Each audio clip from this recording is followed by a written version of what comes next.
My name's Hank Greeley. I'm the director of the Stanford Center for Law and the Biosciences. I'm going to welcome you here to this event jointly hosted by our center and by Signal. I want to first introduce Roland Nadler from Signal. Signal is our Stanford interdisciplinary group on neuroscience and law. And Matt Lamkin from CLB, one of the two fellows here at our Center for Law and the Biosciences. Roland will say a word about Signal and try to get all of you guys to sign up for beer and pizza and law and neuroscience talks. And then Matt will we'll introduce our speakers in today's event. Thanks, Hank. My name is Roland, and I'm one of the co-presidents of the Stanford Interdisciplinary Group on Neuroscience and Law, along with Amanda Rubin, who's a fellow 1L. We try to run a couple of events each quarter that touch on some aspect of neuroscience, society, and ideally the law, though sometimes the law part can be a bit of a stretch. But we had events last quarter, for instance, looking at the ethics and potential regulatory dimensions of cognitive enhancement, and also the implications of neuroscientific research on gender differences and what they say or don't say about the actual reality of that. So this quarter, we're trying to put together a few more speaker events.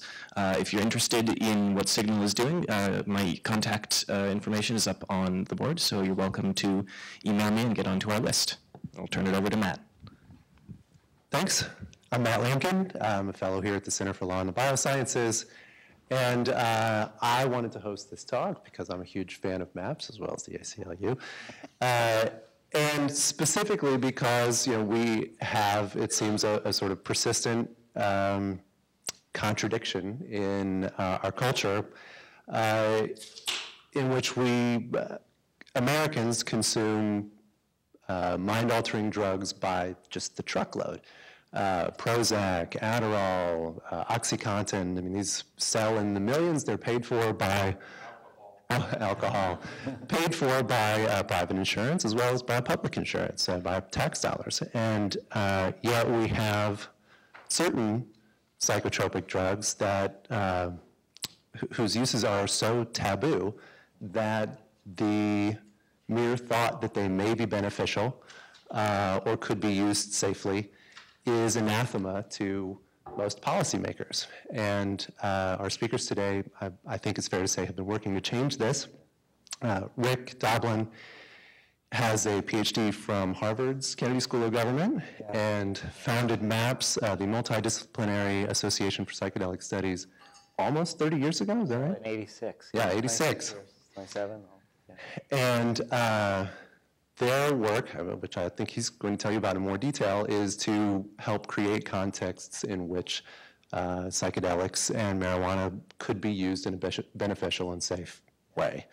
And Alan Hopper is an attorney and director of the ACLU for Northern California's Criminal Justice and Drug Policy, and has been working with MAPS for over a decade on trying to end the federal government's monopoly on marijuana for research purposes. So thanks so much for coming, and I'll turn it over to you both. Okay, great. Is this microphone working? Or okay. Well, I want to thank you all for inviting us here today. This is actually one of my more enjoyable visits to Stanford because in around 1987, there was an effort to try to understand the risks of MDMA, of ecstasy. And we were trying to start human research. And there was a researcher, George Riccardi, who was working at the time here at Stanford. And this was before the brain scans really came in. And so the only way to tell more or less what was going on with people's serotonin systems was to do spinal taps and look at serotonin metabolites. And so both Alan and I were here volunteering to get spinal taps. And so I was the first one giving George Riccardi practice on the needle. And that visit, though, we brought people to Haight Street to stay on at the Red Victorian Inn, and then to recuperate, we brought them down to Esalen. So that helped introduce Alan to California and motivated partially his move out here. I'd like to especially welcome Mark Kleiman, who is my mentor at the Kennedy School. It's because of him that I was educated to understand more about policy. And I'm wearing this tie, which looks like the same tie that you were wearing, which was a present that Mark gave me when I got my master's degree. So I'm wearing it in honor of you, Mark. And so what I'd like to do is just briefly give you a little bit of an overview of why this area of research matters, and then what some of the obstacles are, both legal and cultural and scientific and financial, that we've had to address in order to get to where we are now, where there's now more psychedelic research taking place in the world than at any time in the last 40 years. And not only that, but it's been destigmatized so, not completely, but partially, to the point where we're negotiating with the Department of Defense right now about the possibility of doing a study with active duty soldiers with PTSD.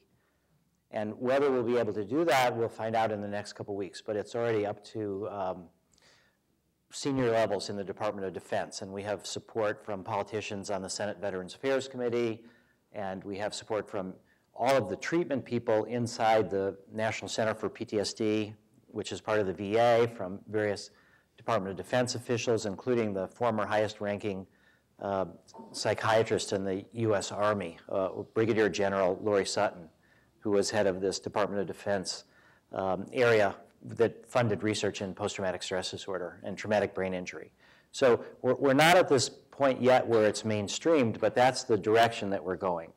So I'll just give you a brief overview, and Alan will talk more about the problems that we're having starting marijuana research, and then we'll have time for questions. But the way in which this area matters and why I've devoted myself to it so much is not so much because of the medical value of psychedelics, which I think it has tremendous value. And it's not so much because of the basic science value that psychedelics can play in understanding neuroscience and how the brain works. And in fact, the early work in the 50s with LSD helped develop the whole serotonin hypothesis and helped understand about neurotransmitters. So that psychedelics have played a major role in neuroscience. They have an incredible role, I think, in therapeutic potential, but it's more, for me, the spiritual aspects of it that I think are really important, and that goes beyond opening the door towards medical uses. And I think it involves some sort of major regulatory shift to recognize that people have sort of a human right to access the full range of states of consciousness in their mind. And that once you do that, then often people have this spiritual experience that have been associated with psychedelics for thousands of years. And the essence of this spiritual experience is a sense of unity, that things are all connected. And if we look at what happened in the 60s, where this sort of flowering of psychedelics came about at the first sort of prominent point in our culture, that there was a heavy involvement with, early on in the late 50s and early 60s, with people who were deeply involved with understanding the role of mystical experiences and spirituality. And so there was a study. How many of you have heard of the Good Friday experiment?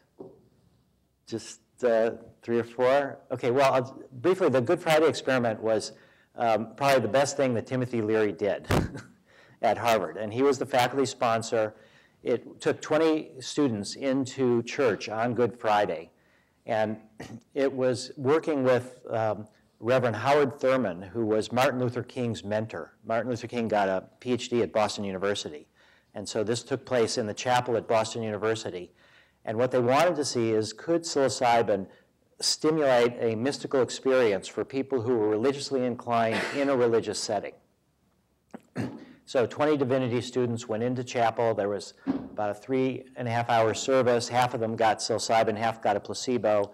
And as it turned out, 9 out of the 20 had on their outcome measure above a cutoff score to be considered to have a mystical experience. And 8 out of those 9 had the psilocybin. And what I ended up doing for my undergraduate thesis was tracking these people down after 25 years and trying to ask them, what did they think the long-term implications of this experiment were on their lives, and also, did they still consider their experience to be valid? These are religious professionals. Presumably, they may have had other mystical experiences. And so as it turned out, All of the people that had the psilocybin that I was able to speak to affirmed the fact that they thought then and think now, after all that time, that it was a genuine mystical experience. And they traced the effect of it in terms of their loss of fear of death to some degree and their sense of connection with the other, which motivated them to do work on the civil rights movement, on the anti-war movement, on the environmental movement, the women's rights movement, that there was this connection. And we sort of see that, I think, in the 60s, this turmoil, that there was this sense of people who were involved with psychedelics. Many of them had these powerful experiences that motivated them to get involved in trying to change the status quo.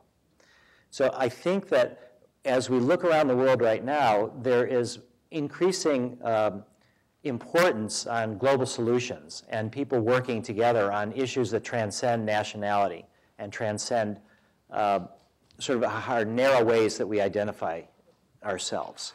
And I had the good fortune to work with Robert Mueller, who was the Assistant Secretary General of the United Nations. He was like the mystic of the UN. And in the early 80s, he wrote this book called New Genesis, Shaping a Global Spirituality. And his basic thesis was that we have the United Nations to help mediate conflicts between countries, but that underneath those divisions are religious divisions, and that we need sort of a united forum for people who come from different spiritual traditions to realize that there's more that we have in common than we have different. And if we can appreciate other people's perspectives, it doesn't mean that there's one world religion, just the same way it doesn't mean there's one world government, but it means that there would be this base for understanding. And so I think that if that kind of experience can be widely distributed among millions and millions of people, that then you have a base for grappling with the problems that we face as a world. So I think in general, we're overdeveloped technologically, the human race. We have enormous technological capacity, but we're underdeveloped in terms of our spiritual and emotional capabilities to deal with the power of the technologies that we have. So what we're basically trying to say, I think, is that psychedelics used well in supportive context can help people to sort of own their own shadows, have these spiritual experiences, and form a base of sort of understanding rather than so quickly leading to sort of violent solutions. So I think that the larger goal that MAPS is working for, although we are a nonprofit focused not on changing laws, but on trying to develop psychedelics and marijuana into medicines, that the larger mission, why this is important, is because I think we as a culture are at this transition point where we need a deeper spirituality and a deeper way to move forward. So what we're doing with medicines is more of a strategic choice to try to achieve this larger goal. And so I think that's something that's often can get lost because so much of our work is really more narrowed in terms of drug development. And so when we look also at the 60s, though, I think there were several major mistakes that were made by Leary and others that we need to take a close look at and try not to replicate as we try to move into integrating these sorts of experiences and these sorts of drugs into our culture. I think one of the most important ones was when in the first flush of discovery and you sort of see and come up with some powerful tool, it seems often like it will do everything. It's got this magnificent thing and you sort of have an over-optimistic view of what it can do. And I think what Leary and others did is had way too much confidence in the power of the psychedelic experience by itself to automatically sort of open people up to this deeper spirituality. And so they overemphasized the benefits and they underemphasized the risks. And they did that in several conscious ways. So that in the Good Friday experiment, there was one of the divinity students that was so inspired by Reverend Howard Thurman saying that you have to tell people there's a man on the cross. You know, you have to go tell people that he left the chapel and went running down the main street. And Leary had to go after him with Houston Smith, and they decided that for whatever reasons, they needed to give him a shot of Thorazine to tranquilize this guy and to bring him back into the chapel. And that part was never mentioned in the study. So this fundamental aspect of psychedelics, that it's very powerful, and if you're not really supported and prepared that you can have these disturbing kind of experiences, and that they might even think, you would need to tranquilize somebody, that was completely missing. And I think that from Lurie's point of view, which I don't think is defensible, when there is a lot of propaganda coming the other way, exaggerating the risks, I think he felt that there was some sort of an opportunity to exaggerate the benefits. But I think that was one of the key mistakes of the 60s. I think one of the main other ones was this self-identification as counterculture.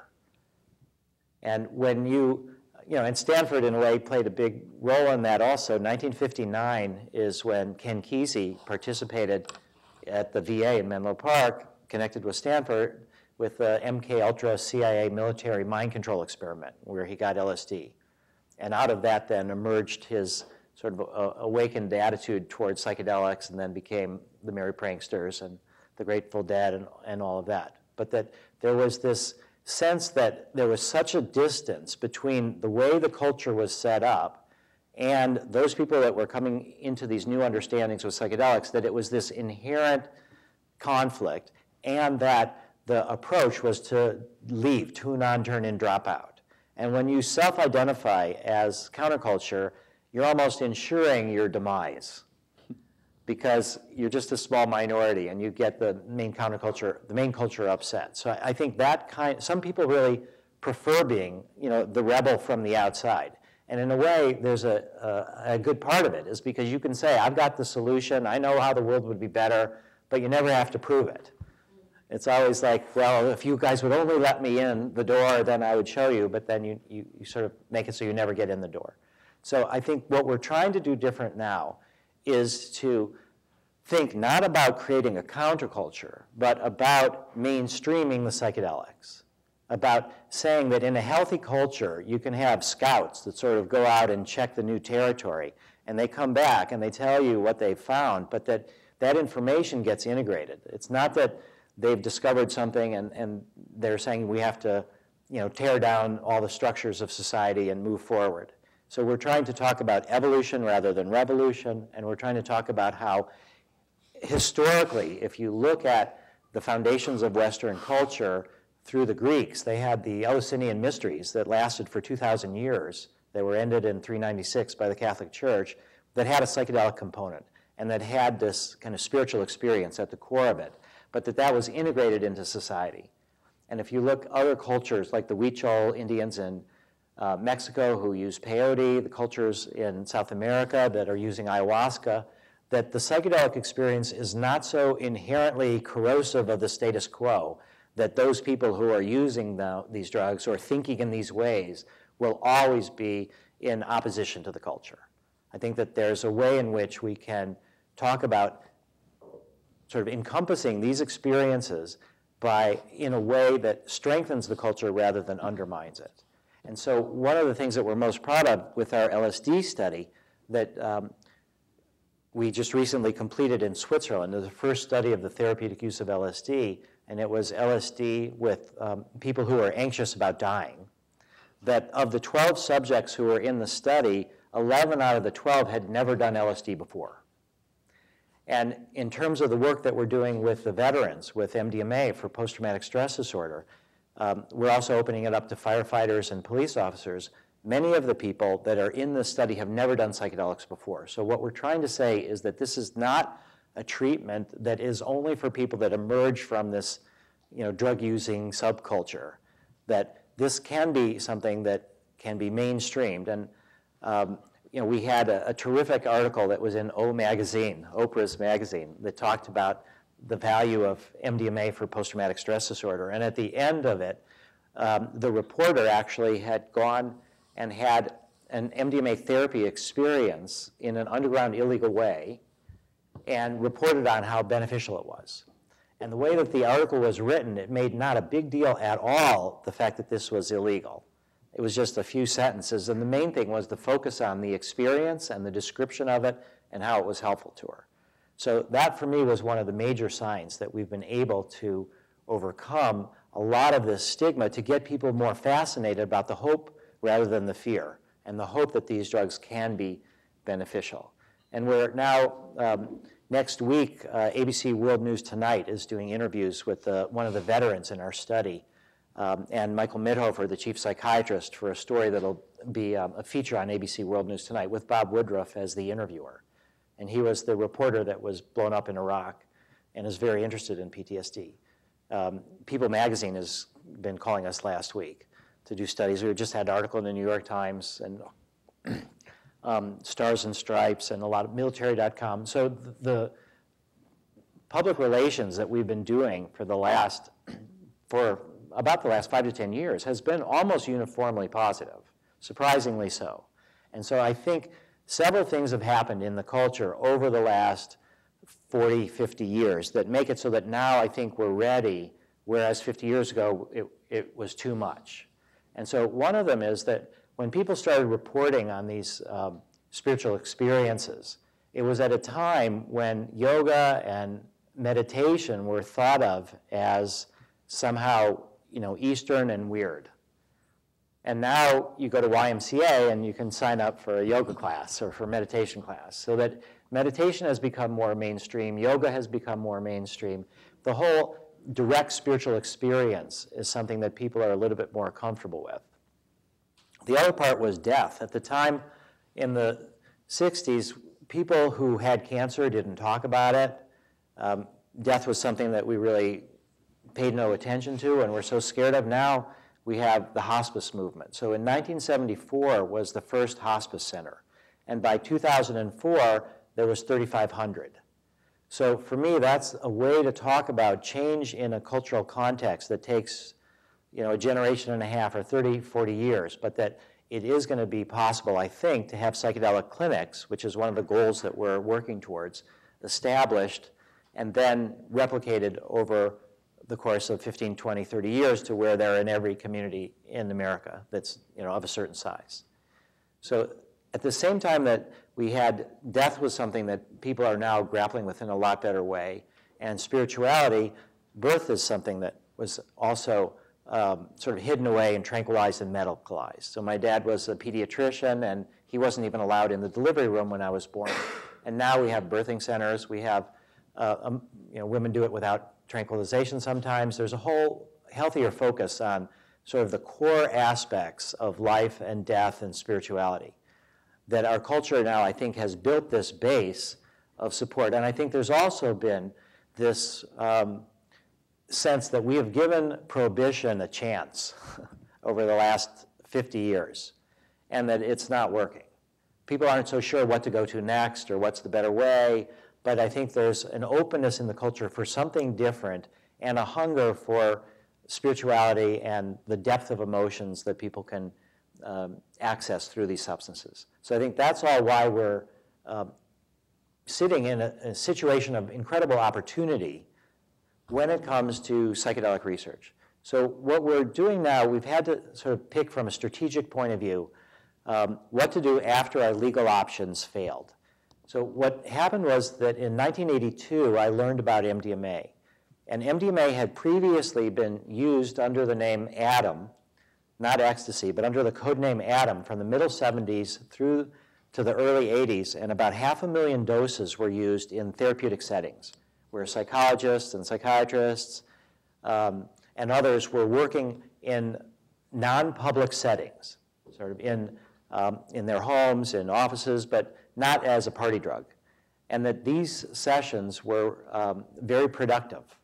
And some of the people that experienced MDMA in this context realized that this would be an incredible drug that many, many people would want, and also that they could make a lot of money at it, and also that it would be better than cocaine. So some of the early coke dealers decided to switch to MDMA. So even though it was still legal, they mounted this kind of operation that was more in the open. And so ecstasy became the name for this drug. It was very widespread.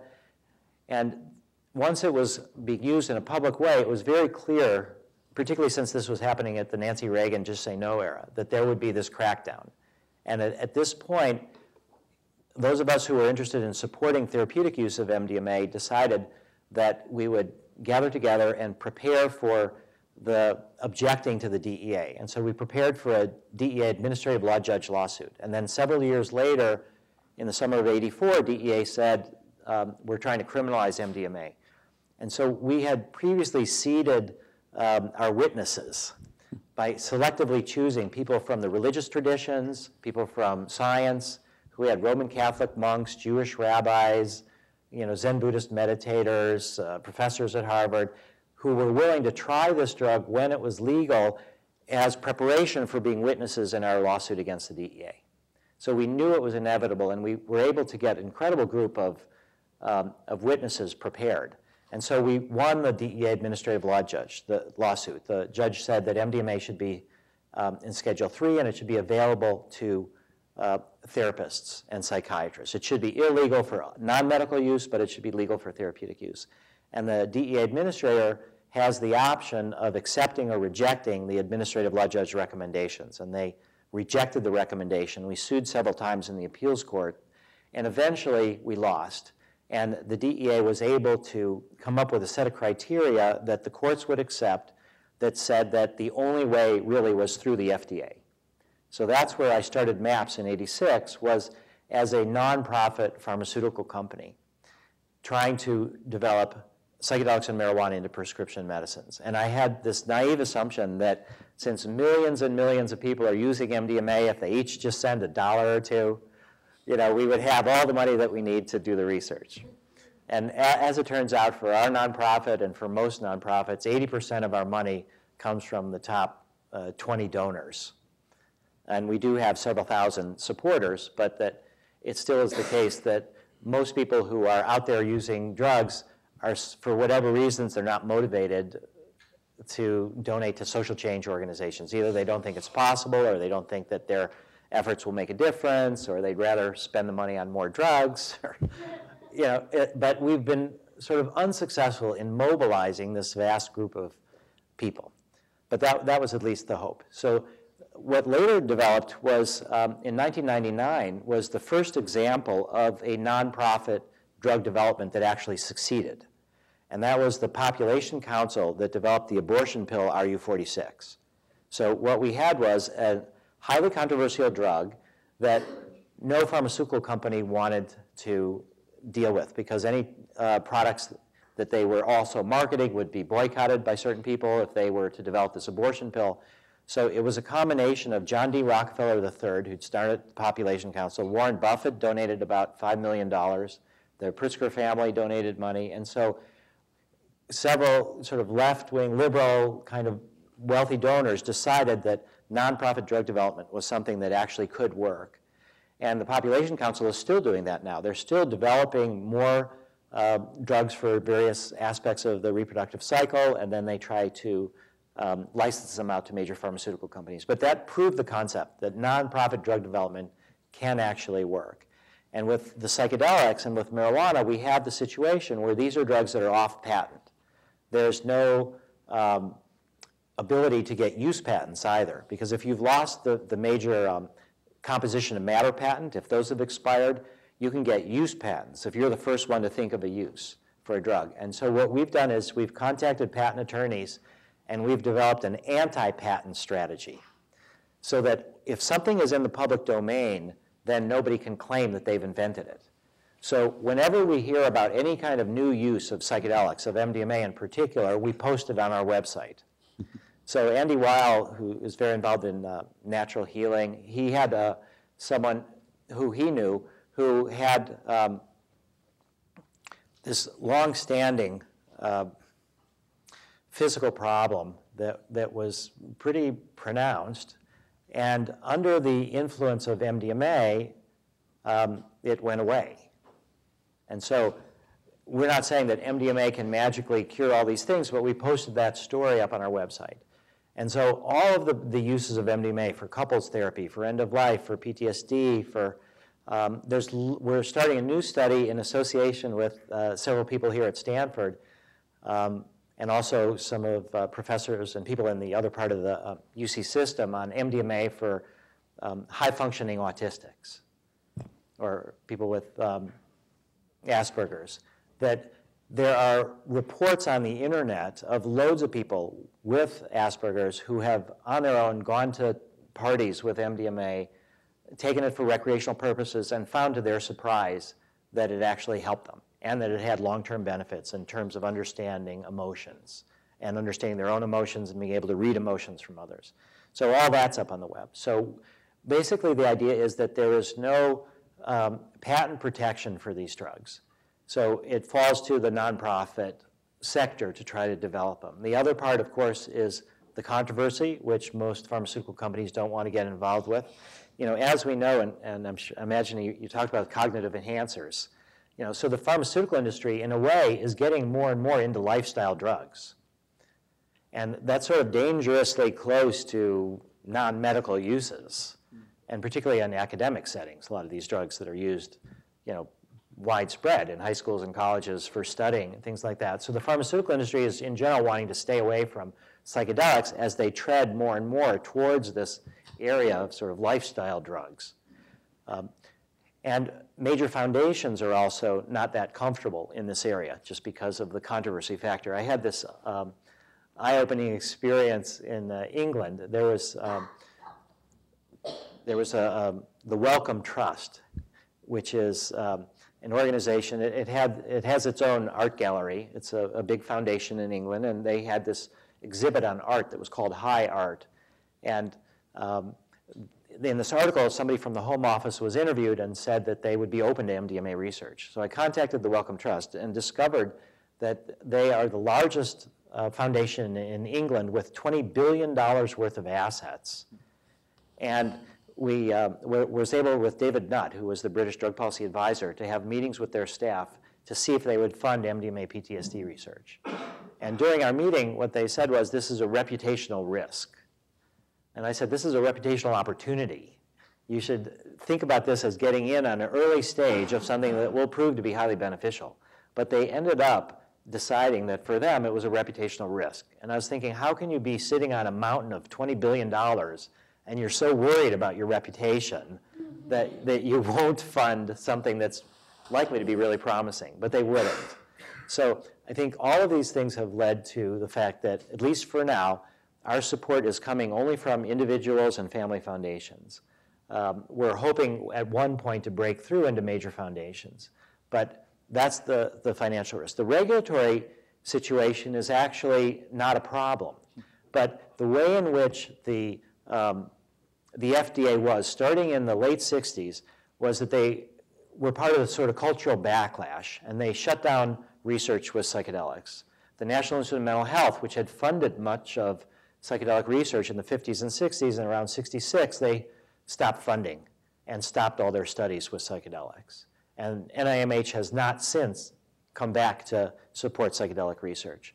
So we've had this funding issue, but from a regulatory point of view, there's this, not arbitrary, but there's this risk-benefit calculus that the FDA does as far as whether you can use a drug in research or not.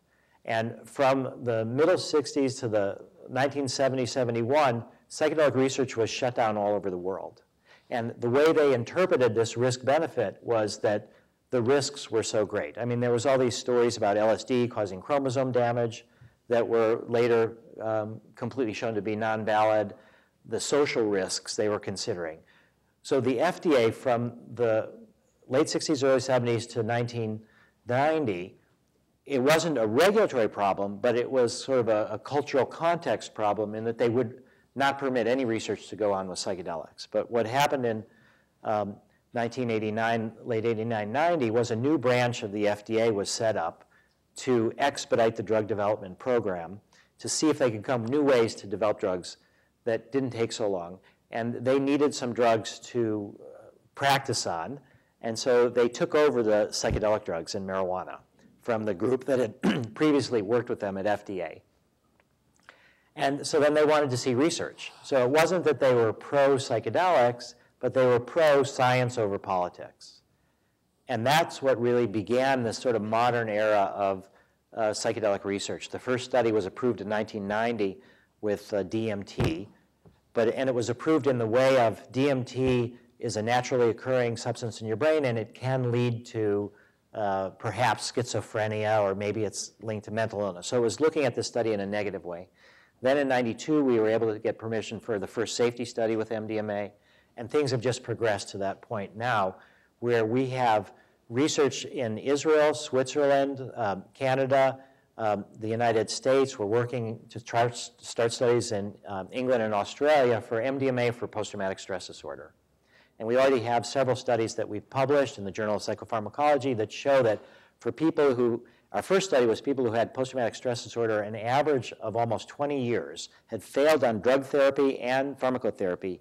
And with MDMA, over 80% of them no longer had PTSD at the end of our 2-month follow-up. And what we've done more recently is track these people down at an average of 3.5 years and shown that the benefits have sustained over time. So there is something fundamentally changed at a deep level. And what we don't really know is, from a neuroscience point of view, what's really changed. Because from the FDA point of view, you have to show that a drug is safe and efficacious to get it approved. But you don't have to explain why it works. You don't have to have a theory. You don't have to have some neurobiological explanation. You can come up with your theories. The more you have, the better. But you don't need that. So we've been able to demonstrate that it works. We're relying on other people to come in with their resources to sort of look at the neuroscience aspect of it. And we've also been able to start LSD research, as I mentioned, and finish a study in Switzerland. 11 out of 12 no longer, had not previously done LSD, and we had no problems. We've got research that we're doing with ibogaine, which is a root from Western Africa that's used in the treatment of addiction. We're doing outcome studies. Ibogaine is illegal in the US, but legal in Canada, Mexico, England, and most of the world. And so there are clinics set up, and we're looking at the long-term outcomes, 1-year outcomes on people that are treated. We've just worked on a study with ayahuasca, which is tea from the Amazon, also in the treatment of addiction. And this sort of builds on some of the early work with LSD in the 50s and 60s with LSD for the treatment of alcoholism and heroin addiction, where you kind of help people precipitate hitting bottom, but you do it when hopefully their social structures are somewhat intact. They may still have family support. They may still have a job. And that a lot of the things that they have suppressed come out in the open, and then they can have a spiritual experience some of the time, which they draw strength from. So the role of psychedelics in the treatment of addiction is something that has also been practiced by the Native American Church, which there's about 500,000 members of the Native American Church who, because of religious freedom, are able to use peyote in their religious rituals, and they use it a lot with members of the Native American Church that have problems with addiction. So there is limited religious freedom, but from a federal point of view, it's the only time that they've said to be a member of a religion, you have to be a member of a certain race. It's outrageous, because they didn't want white people and the main culture to go ahead and say, yeah, I want to be a part of the Native American Church.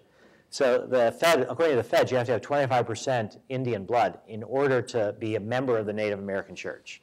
A lot of the states are more relaxed about it, but that's the federal law. So religious freedom is something that's a really important avenue to be working on in this area, but I think it's going to be very narrow, the exceptions.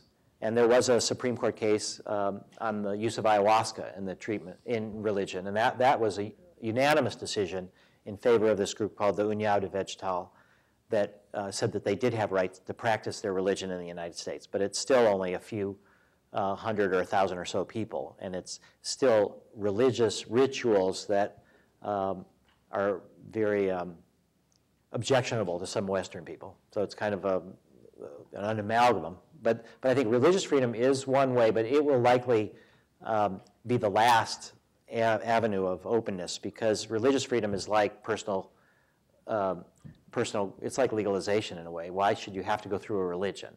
So I think that the religious freedom is important. The route through the FDA is the one that we think has the greatest potential. And there's other groups that are working on psilocybin in the end of life, the group called Hefter, and they're at Johns Hopkins, NYU, UCLA.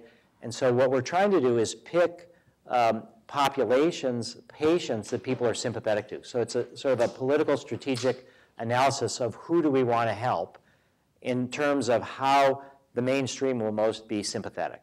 So for us, we've chosen post-traumatic stress disorder and MDMA, and there's another group that's working on helping people through the dying process. And I think those are two extremely powerful approaches. And then the third is this approach towards the treatment of addiction. But addicts, again, are the other.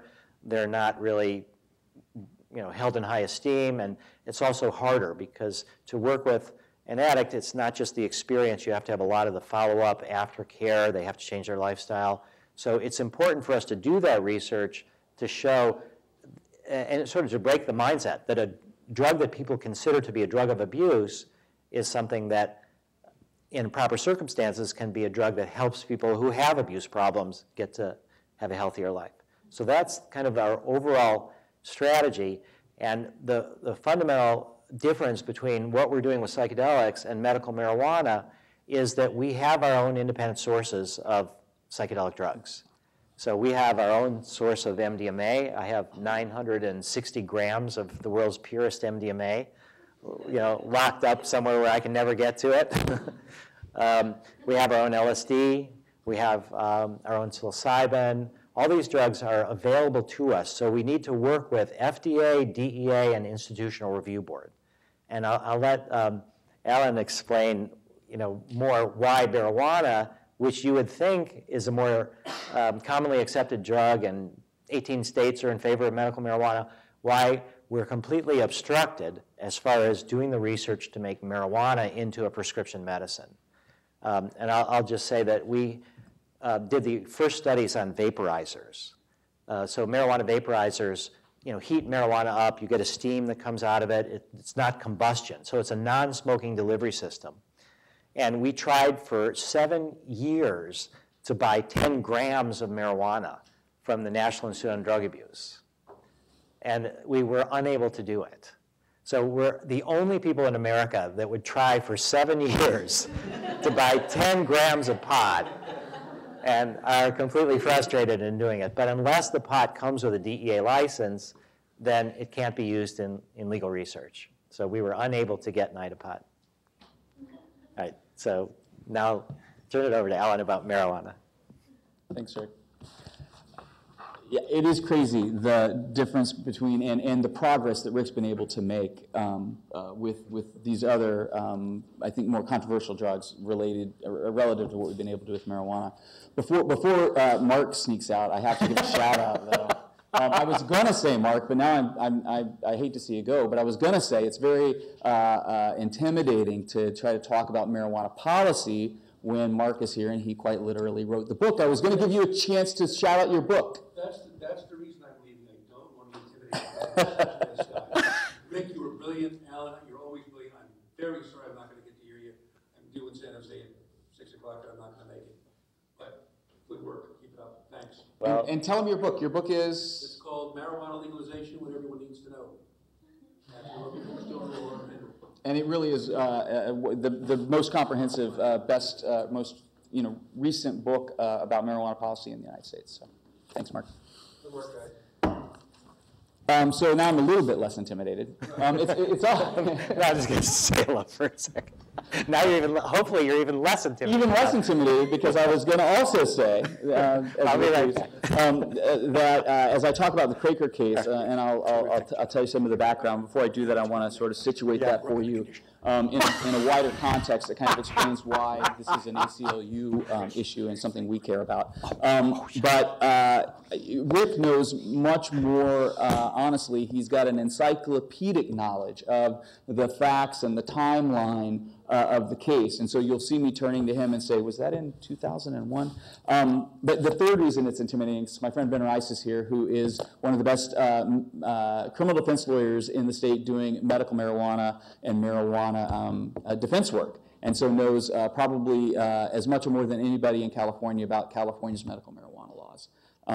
So if you get all of those folks to talk to you as well, you would be well informed. So look, the ACLU, is there anybody who doesn't know what the ACLU is, who the ACLU is? Okay, good. No?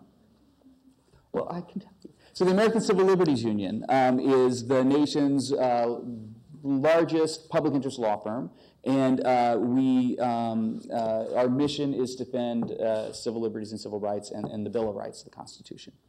So we do a lot of litigation, usually against government actors who are encroaching upon people's civil liberties and civil rights.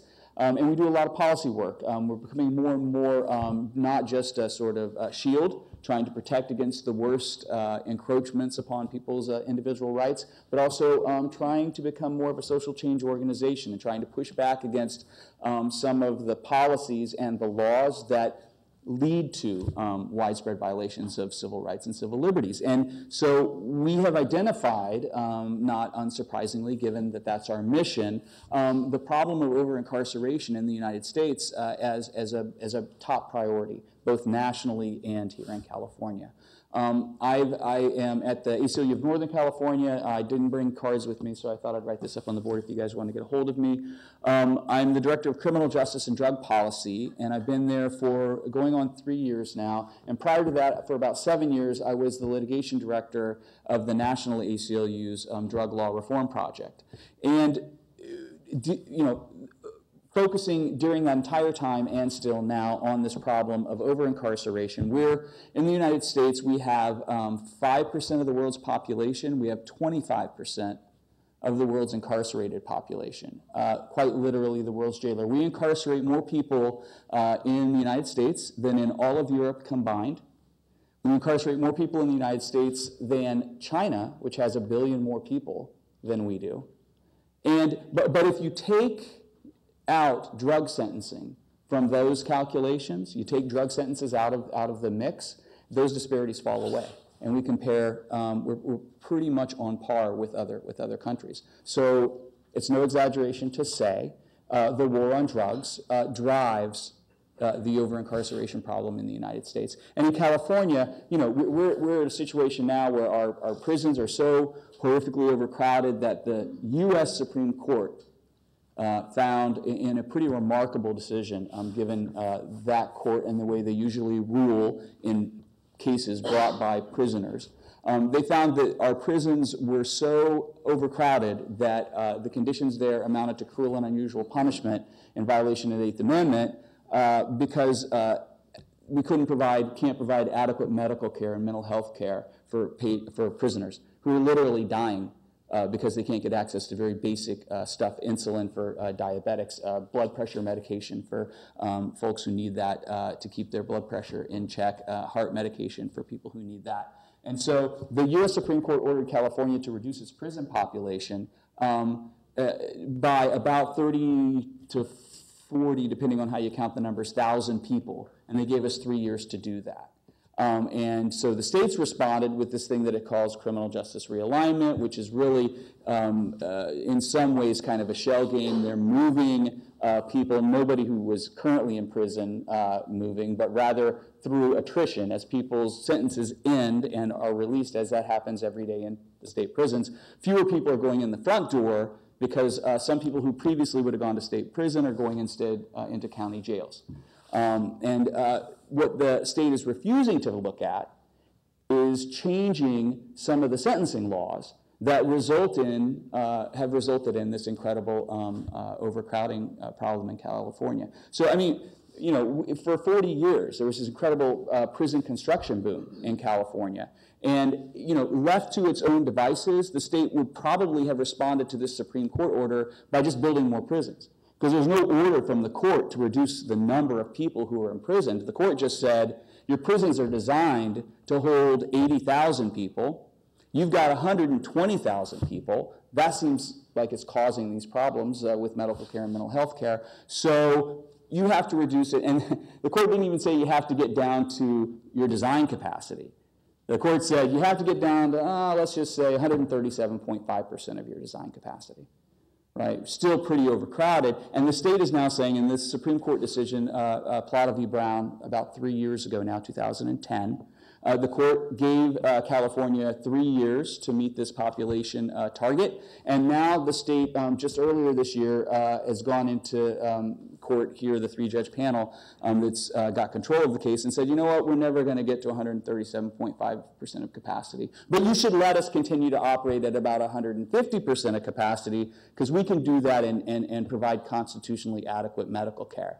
And said in their filings to the court, we've already done everything that can possibly be done in California to reduce the numbers of people behind bars, and any further policy changes that we can possibly think of would just present to an unacceptable public safety risk.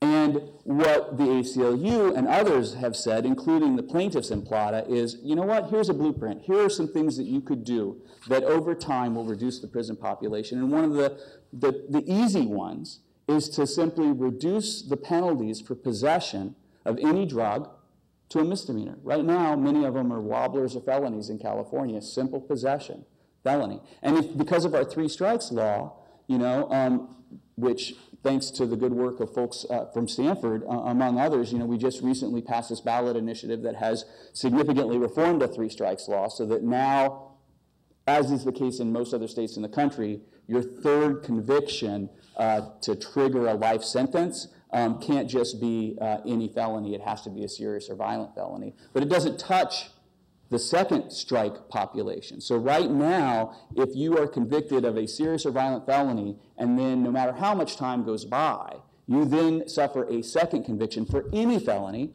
your sentence is automatically doubled, and you have to do, I think, 80% of that time. You're not eligible for the usual credits. So our jails, our prisons, rather, are full of folks who are, you know, 70, 80 years old, who have been there for 15, 20, 25, 30 years, whose triggering conviction was a low-level drug or property crime. So that's why, you know, the ACLU cares very much about the war on drugs. The racial disparities in drug law enforcement are well documented. I commend to you a book by Michelle Alexander. It's called The New Jim Crow. If you haven't heard of it, you should. It's a quick and easy read, and it is the most clear explanation of the direct connection between the segregation laws of the 60s or 50s and the Jim Crow laws and our drug law enforcement today. And if you think about it, you know, these crimes, so-called, that are punished as crimes, these are usually activities that are engaged in by consenting adults with each other. These are not crimes that are reported like a burglary or a robbery or a rape where there's a victim and a perpetrator. So these are crimes that, in order for the police to enforce them, requires the police to ferret them out. Right? So you take that enormously broad discretion that the police have in terms of where they decide to look, and you combine that with the fact that this is an activity that a lot of people engage in. I mean, you know, in rates that are pretty constant across racial categorizations too. I mean, it's not that any one race uses any of these drugs at a higher rate than others. And yet, if you're black or brown, you're much more likely to be convicted and sentenced and incarcerated for a drug offense. And the fact of the matter is the police will find this crime almost anywhere they look. And so what happens is where they look ends up being in the poor neighborhoods where African American, Latinos, and other racial minorities live. And so you have these incredible racial disparities. We incarcerate in California right now, the racial disparity in our incarceration rates are incredible. We incarcerate a higher percentage of African Americans today in California than black Africans in South Africa were incarcerated during the height of apartheid. So, you know, these are pernicious laws that drive many of the problems that the ACLU cares deeply about, and that's why we do this work. Now, Rick and I go way back, and we were in college together in the early 80s. We have continued to stay in close touch and have worked together when we can over the years. And he came to me with this Craker case, Professor Lyle Craker from the University of Massachusetts at Amherst. When it was before I went to the ACLU, even, yeah. I think, right? When did he first file his license application? 2001. 2001. So as Rick said, with regard to marijuana, the laws are very unusual, and the regulatory structure is very unusual in terms of a researcher who wants to do research and get access to marijuana. And unlike any other Schedule I drug, for which there are numerous manufacturers, right, who have to be licensed by the DEA and have to meet very strict requirements in terms of security and background checks and purity checks. But they can produce these drugs, and they do, and they make them available to pharmaceutical companies doing research, right? With marijuana, there is a single source of marijuana that's legal in the United States. It's the University of Mississippi. A professor there who's had a contract for... Since the late 60s, Since the late 60s. Who is the sole producer of marijuana that can be provided to people who are going to do research, even if they have their research approved by the DEA, by the FDA, by Health and Human Services, the IRBs, the review boards. Only marijuana is subject to this additional hurdle. And if you, so Professor Craker, so Rick had tried to get, as he said, marijuana for some, a very small amount of marijuana for some studies. And, 10 years it took him trying to get 10 grams of marijuana. So the idea with Professor Craker was, hey, let's create an additional source of marijuana for research purposes. And there are rules for how you can go about applying for a license to be a manufacturer of a controlled substance. And those rules specify sort of what the application that you have to file and the criteria that the DEA has to apply in deciding if they're going to grant your license or not. So Professor Craker files an application in 2001. I'll just say one thing. I spent a year, we talk about Professor Craker as the Rosa Parks of medical marijuana. So we spend a whole year trying to find the person that would be the ideal test case. And so if you just imagine, I mean, I'm sure you guys do this too when you choose which cases to take. You look at whether the plaintiffs are likely to be the ones that will win the case. So we wanted someone that was a senior tenured professor who couldn't be intimidated, somebody who had no involvement whatsoever in legalizing marijuana, who wasn't a marijuana user, who was an expert in medicinal plants, and was widely respected in that field. And somebody who was courageous and willing to stand up to pressure from DEA and who had institutional support to stand up to that. And so it took a year, and then finally I found this Professor Craker, who turned out to be even better than I thought. He's the editor of several journals on plant medicines, and he's just really a wonderful, passionate man about doing research into the medicinal uses of plants. He's not a marijuana user. He fits all of our criteria. So that's how this all started. And he can talk very passionately and does just about what an interesting plant this is. I mean, for a person who studies what he studies, this is a fascinating opportunity for him.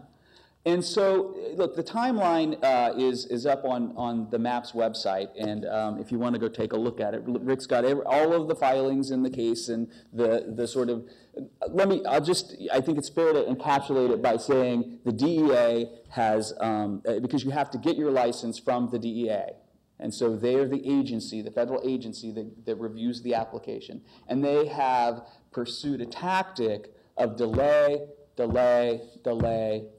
every step of the process. They initially said they lost the application and didn't know what happened to it. It took a year, right? He resubmits it, and then later we through discovery we get copies of the stuff and there it is, the file stamp showing the date that they received it, which is shortly after he had filed. But at every step of the way, delay.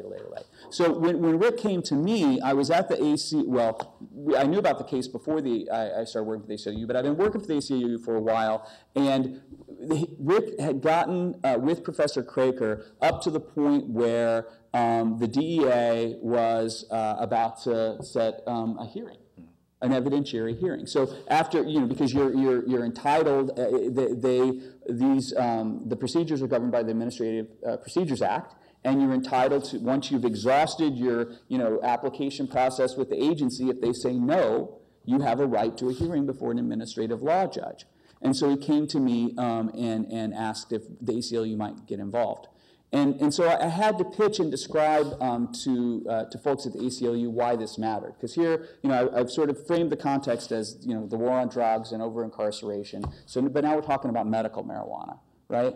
But that's another place where the ACLU is very disturbed by what's going on with regard to the government interference and standing between a patient and their doctor who advises and recommends, hey, I think that this medicine will help you with your symptoms or with your condition.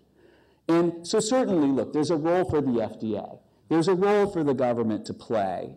Snake oil salesmen, right? We want to make sure that people aren't being lied to. We want to make sure that people are getting what they believe they're getting. We want to make sure that the drug is efficacious and safe, right? So there's a role for the government to play.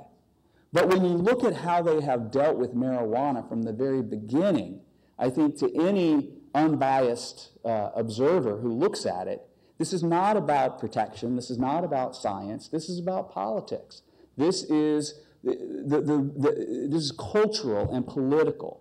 The federal government is adamantly opposed to, and has been since the 60s, to any liberalization of drug laws, and marijuana is sort of ground zero in that fight. It's crazy. In the same way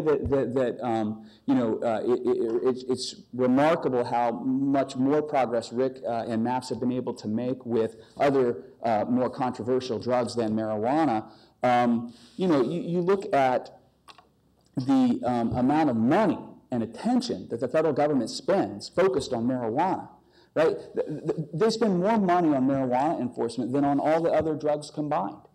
They don't have the money to do it now, so they're not spending the same kinds of money, but for years, they spent tens, amounting eventually over time to hundreds of millions of dollars on propaganda campaign.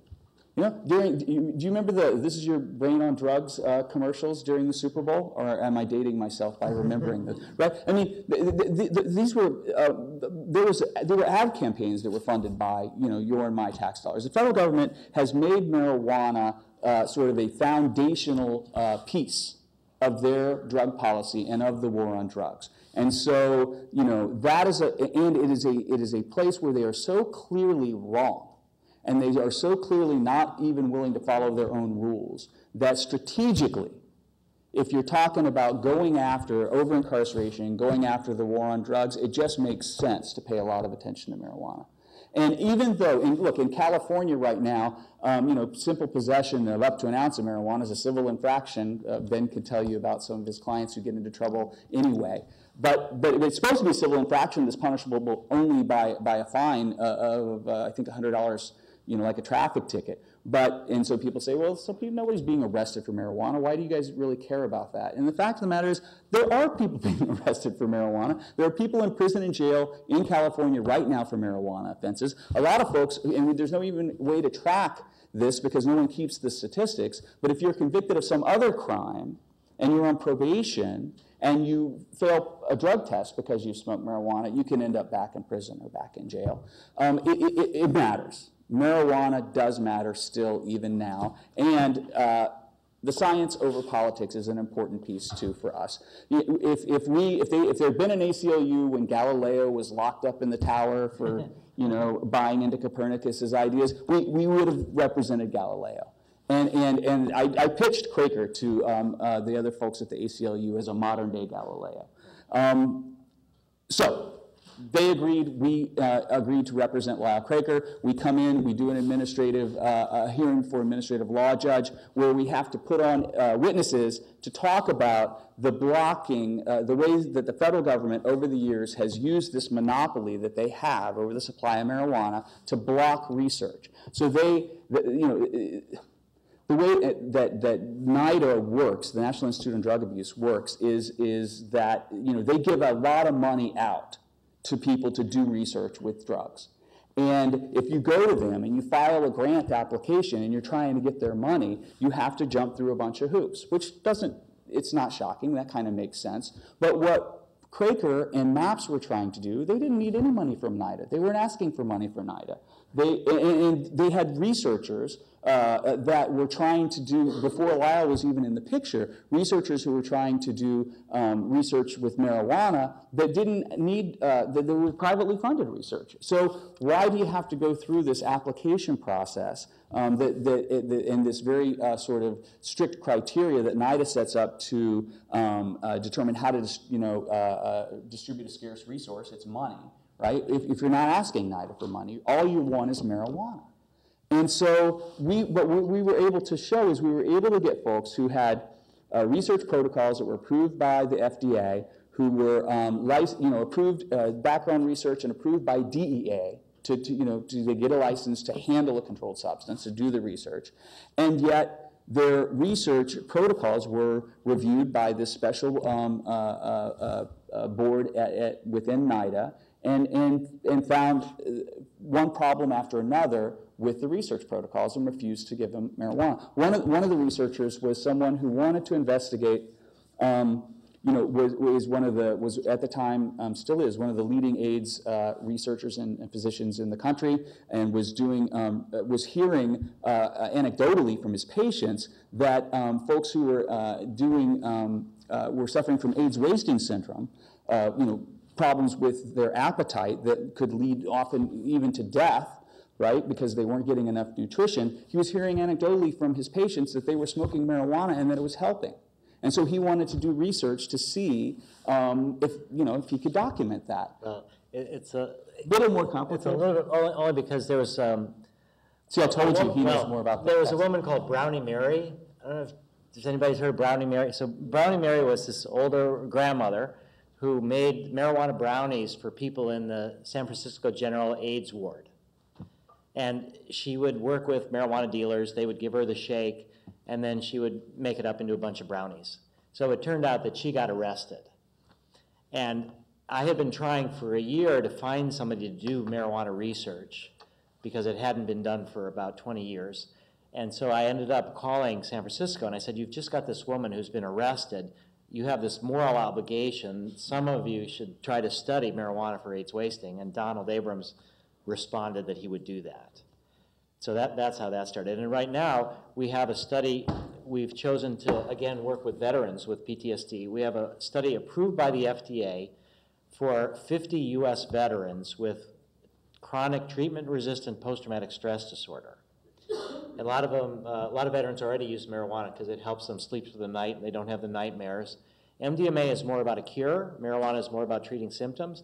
But we have FDA approval and University of Arizona Institutional Review Board approval, and the Public Health Service, NIDA, has rejected the protocol for reasons that are inappropriate. And so we're going to be trying again. But right now we have another modern-day protocol that has been approved by the appropriate regulatory agencies that Congress has set up to evaluate drug development studies. And then you get this other review process that was set up in 1999 where this Public Health Service, and they come with their other agenda, their basic science agenda. They don't understand drug development, but they understand politics. These are people that also survive on government grants. And they're told to evaluate whether to let us buy marijuana. We're not even asking to be given the marijuana. So what our mission, in a way, has been to fail in public, to make marijuana into a medicine, to fuel the arguments for state-level reform. And so the Craker case is part of that. What we're showing is that there's no way through the federal system.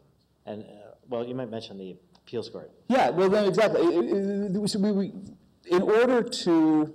So we wanted to identify folks like Dr. Abrams who had research protocols approved by the DEA, but who had been unable to get marijuana to do their research because the standard that the administrative law judge is supposed to apply to determine whether or not to grant this license for Dr. Craker is there a danger of diversion? Can you put appropriate safeguards in place so that the drug that you're manufacturing won't get out of the research stream and into illegal hands? 2, is the current supply of the drug inadequate? And 3, is there adequate competition? So they're supposed to find a sweet spot, the DEA is, when someone applies for a license to become another manufacturer of a controlled substance. They're supposed to figure out how can we do this in a way that's safe, that doesn't create an unreasonable risk of diversion? What's the current supply like? And is this new supplier necessary to keep an environment of adequate competition? Because these regulations were put into place by and at the behest of big pharmaceutical companies doing research, right? So they don't want there to be a monopoly situation where to get the controlled substance that they want to do their research, they've got to pay exorbitant prices. They want there to be competition. So competition is actually written into the criteria. And so, the DEA has to apply under their own rules when they're evaluating a license application. And so we thought, well, this is great. This is easy because there's no competition. It's a government monopoly created by the regulatory system. There's only one source. That's El Soli. And there's no danger of diversion because the DEA sent agents out to Professor Craker, who is, you got to meet him to understand he's a grandfatherly, sweet, brilliant man, but clearly is not not going to allow any funny stuff in his lab. Well, he also worked for the Army developing defoliants for coca plants, so he's already got experience working in high security environments. Yeah, and they built a special room with a locked door, like a safe to keep it. So, and what we're talking about here is 25 pounds of marijuana. Right? That's the amount that he wanted initially his application to be allowed to produce. So, and the DEA even had to admit there was no real danger of marijuana making its way out of Professor Craker's laboratory. But what they said was, there's an adequate supply. We're sitting down here at the University of Mississippi, we're sitting on literally a ton of marijuana. It's in deep freeze. And how much do you want? Well, what about these researchers who weren't able to get it? Well, their research protocols were evaluated by the special PHS review board, Public Health Service review board, and we found problems with their research projects. For instance, Dr. Abrams, right, who wanted to try to find out about whether marijuana could help with AIDS wasting syndrome, they said no, and so he retooled his protocol, and he said, here's what I want to look at instead. I have heard stories from my patients that some of them are smoking marijuana.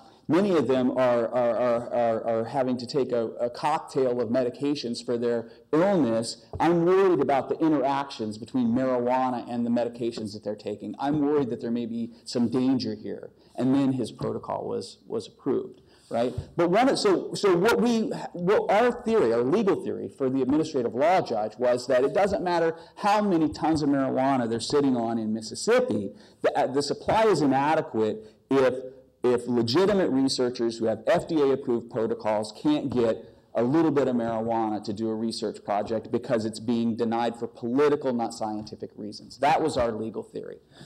One of the problems we had was that we talked to, through Rick's connections and network, I talked to a bunch of researchers who told me privately and behind closed doors and off the record about their frustrating attempts to get marijuana. And I had others tell me, you know what, that hasn't happened for the past 5 or 6 years because I don't even ask anymore. And nobody will ask anymore because people know that we're just going to be told no. And by the way, no, I can't come testify for you, Alan, at that administrative law judge hearing because I'm not going to bite the hand that feeds me. And if I come out in a public way like that against NIDA, I'm not going to be able to get the research money that I need to keep my career going. And so we had to cobble together a case with what public documentation we could find, right, of this research being blocked. And we weren't able really to get any of these researchers to come and testify in front of the administrative law judge. But we put on 10 days of testimony. It was great. Rick and I got to go. The administrative law courtroom where the judge sat is in DEA headquarters in Washington, D.C., so we got to go and mug for the camera in front of the DEA emblem up on the wall. And look, I don't know the way that administrative law works, but the judge in an administrative law hearing is an employee of the agent. There's none of this Article 3 independence that you have in the federal court system. This is an employee of DEA. She hears only DEA cases. And she's a career DEA judge. So already you think the deck may be stacked a little bit against you. We were hobbled because it was very difficult to figure out, to get people's stories and to get witnesses to come to talk about it. But we presented this case to the administrative law judge, who then sat on it for a little while and then issued an 80-page decision completely vindicating our position and finding that the supply was inadequate in spite of the ton in deep freeze in Mississippi, because researchers wanting to do legitimate research with FDA-approved protocols couldn't get marijuana no matter how much they had locked away. So there was an inadequate supply. We had shown that there wasn't any danger of diversion, in spite of the DEA going after Rick personally on the stand and trying to say that because he admitted to smoking marijuana, that meant that he was a diversion risk. And it was a really funny exchange back and forth where the point was made that if Rick wanted to get marijuana, there were a lot of other places to get marijuana besides going through this 10-year process. Right. So Lyle Craker could grow 25 pounds of marijuana so that Rick could get a joint. Well, what actually saved the day is the first vaporizer study that I did. We actually got the marijuana. There's a few patients that, for a compassionate basis, received marijuana from NIDA. And they've been waiting for these patients to die out. There's only 4 of them left. This program was closed in 1992. But I got the marijuana from one of these patients who had a legal supply and routed it to the lab to do the study. So what saved me is that this marijuana is such low potency and so terrible pot that I never actually tried it. So the fact that my marijuana use was with illegal marijuana instead of with legal marijuana is what saved the day. Because if I had used legal marijuana, then I would be considered a diversion risk to taking marijuana from legal to illegal. But and that's where some of the other lawyers were a little bit upset to me, because I kind of You don't criticize the NIDA supply as being terrible quality. And I said, under no conditions would I want to smoke. No, I've not smoked it, nor would I want to. You don't want to be in that situation as a lawyer. Rick's on the stand, and we've talked about this beforehand. It occurred to us that they might try to go down this avenue, and we said, but don't worry about it. The judge isn't going to allow it. It's clearly prejudicial. We'll object. And then she won't let them go forward with it. Don't worry. And so they ask the question, we jump up and object, and the judge says something like, well, I don't know, I'm inclined to allow it because I don't have a jury here. I'm not worried about, I can keep it clear in my own head whether it's prejudicial or not. So, and then before we can say the next thing, which is, okay, we need a recess and we want to talk with Rick for a few minutes, Rick says, I do smoke marijuana. And I would never smoke NIDA pot. So anyway, you don't want to be there. Well, what she said was interesting. I got a little education. She said that you can plead the fifth in the criminal case, and the judge cannot hold it against you, cannot make any negative inferences. But in a civil case, if you refuse to answer, the judge can draw whatever conclusions they want to. So that's where I said, yeah, I smoke it about once a week or so. So, because I didn't want to give them enough to get a search warrant. Right. So I didn't say I smoke it at home. I didn't say I smoke it every day. Which you don't. Which I don't. So we get an 80-page... I was not an ideal client.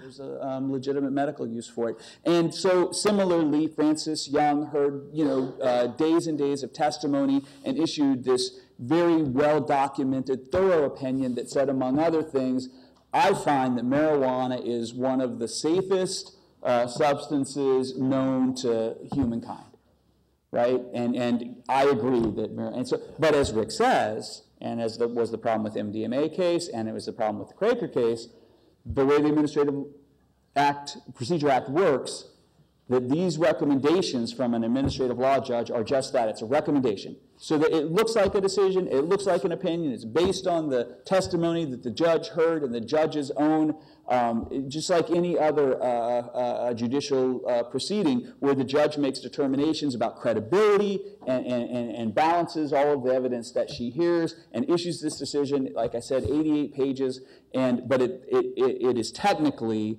a recommendation to the chief administrator of the DEA. And it's a recommendation that the head of the DEA can either accept or reject. So guess what happened with Crakers, right? After delay again, on literally the eve of President Obama's first inauguration. So in January 16th, yeah, it was 6 days before they waited 2 years, did nothing, and then right before Obama was going to take office, so that he couldn't come at this fresh, they rejected the application. They reject the application, and and part of our thinking at the time was, as the delay extended so long that we now had the new presidential election, our thinking was, hey, this could help. Maybe we want delay now. Because after Obama comes into office, maybe he appoints a new head of the DEA who takes a closer look at this. But so they might have been thinking the same thing, DEA. They issued their decision literally a few days before Obama's inauguration. Obama then, in one of his more disappointing appointments, appoints as the new head of DEA, the acting head of DEA, is Michelle Leonard, who was the acting head of DEA who had rejected the administrative law judge's decision. So we fought a little bit more over some mistakes that her lawyers made when they wrote her decision that gets published in the Federal Register rejecting the administrative law judge opinion. We managed to force her to reopen the proceedings some because she had allowed some new evidence to come in that we never got a chance to respond to. But we get a final decision eventually from her. There is a direct appeal to the Court of Appeals from an administrative law judge decision. So we appealed. We had to choose between the D.C. Circuit or the First Circuit, because First Circuit is where Lyle Craker lives and works. We chose the First Circuit. The appeal has been filed, fully argued in May of last year, and we're waiting for a decision from the Court of Appeal. And look, there's an enormous amount of discretion that judges accord and deference that is accorded to administrative agencies in applying their own regulations. We have good arguments on appeal that the DEA sort of changed its rules specifically for Crager and then changed them back again to deal with other applicants to be manufacturers of controlled substances. So look, I think that it's a difficult, I wouldn't bet money that we're going to win because it's a difficult standard to overcome, but we've presented some good arguments and we're waiting for a decision from the Court of Appeal. We also... Just going to wrap up then. It's 6 o'clock, and I know that I want to leave some time for questions. I just want to say that one of my dissertation advisors was Peter Barton Hutt, who's a senior partner with Covington Burling in Washington. They represent the pharmaceutical industry, the alcohol and tobacco industry. They're one of the top DC law firms. And so they took the case pro bono with the ACLU. So we've had terrific pro bono representation, and the arguments at the oral hearings were really, really strong. So yeah, I also don't know how it's going to turn out. But either way, I think it was to our advantage to bring it to this point. If we lose, it shows furthermore that we need state-level reform and that there is no way through the FDA. If we happen to win, it's astonishing. But even if we win in the court case, what you were saying is chances are they'll just say to the DEA, your rationale was wrong, and then DEA can take another couple of years before they issue some new thing, and it was very instructive to learn their strategy, that they don't really care if their arguments are good, their legal arguments. They just care to keep the case going as long as they can. So what we really need is some sort of political shift in the Obama administration to say, we're finally ready to let marijuana be researched in a fair and unbiased way. And the main point here is that the FDA, of all the government agencies, is our ally, because they are willing to put science first, and that NIDA has actually asked FDA to refuse to review marijuana protocols until NIDA has agreed to provide the marijuana, because they don't like us saying, we have FDA said yes. Right. So I filed an appeal with the ombudsman at FDA. It took a while, and FDA eventually rejected the request of NIDA and said that they would review marijuana protocols independent of where the supply comes from. So that's just this. Thank you so much. So we end at 6, and so for people who need to leave, like Hank, at 6, please feel free to do so. if you guys are willing to answer questions, and if some of you have some, then please stick around. I've learned from Hank that holding the microphone means certain privileges, like asking the first question. And so, first of all, thank you so much for coming and for sharing all this. I'm curious about developing something like marijuana into a prescription drug, and in particular getting FDA approval, which for most pharmaceuticals takes extremely expensive and large clinical trials going over several phases, which seems like a very different animal from some of the research that has been going on so far. And I'm wondering how you get sort of from here to there. Okay, that's a great question. And then if anybody else, raise your hand and I'll bring the mic to you. So the main point is that the pharmaceutical industry will tell you that it costs in excess of $1 billion to make a drug into a medicine. And those numbers come from the Tufts Center for the Study of Drug Development, where pharmaceutical industry agrees to submit all of their research data. The Tufts Center agrees that they will not share it back between the different pharmaceutical companies, so it's still secret, but that they will release it in aggregate. So of that excess of $1 billion, because the pharmaceutical industry is for profit, the way they analyze it is any money that they invest in drug development has an opportunity cost. And often it takes 15, 20 years to develop a drug into a medicine, because you do all this development of thousands and thousands of molecules, then some of them go into animal studies, and then those that make it then go into this long process of phase 1, phase 2, phase 3. So first off, what they assume is that they have the opportunity cost of 12% per year, per annum, of all of their money. So more than half of this $1 billion evaporates right away when you exclude opportunity cost. And so as a nonprofit, we're not having to return money to our stockholders. So that gets us down. Then of the roughly $500 million that's left, the pharmaceutical industry does research with an enormous number of drugs, but they only get a few drugs through the FDA every year approved. So they amortize the costs of all of their failures into their few successes. So that's another couple $100 million now that we no longer need to spend, because in a way you could say we have crowdsourced drug development. We start with stuff that millions of people have used that tell us it works, and so we know it works. And from a point of view of a scientist, you're not supposed to say, hey, I know it works. You're supposed to say, I'm an unbiased scientist and I'm doing this research. But the real key is the methodology as the way to get through our bias. So we focus heavily on methodology, but we do have all sorts of evidence to suggest that it works. Okay, then, and this is the key factor, which is that governments of the world have spent over the last 40, 50 years hundreds and hundreds of millions of dollars on what's wrong with illegal drugs in order to justify prohibition. So this enormous body of safety studies is in the public domain, and we don't have to do it. So right now, if you go into Medline, there's about 4,500 papers on MDMA at a cost of over $300 million. We know an enormous amount of MDMA, the risks, what it does in the brain, none of which we've had to pay for. And the information on marijuana is tens of thousands of papers. It's enormous, so you don't have to do the safety studies. So once you knock out the opportunity cost, the amortizing the cost of the failures, and all the safety studies, it's down to a place that's around $15 or $20 million over about 10 years. So we don't even need to raise it all at once.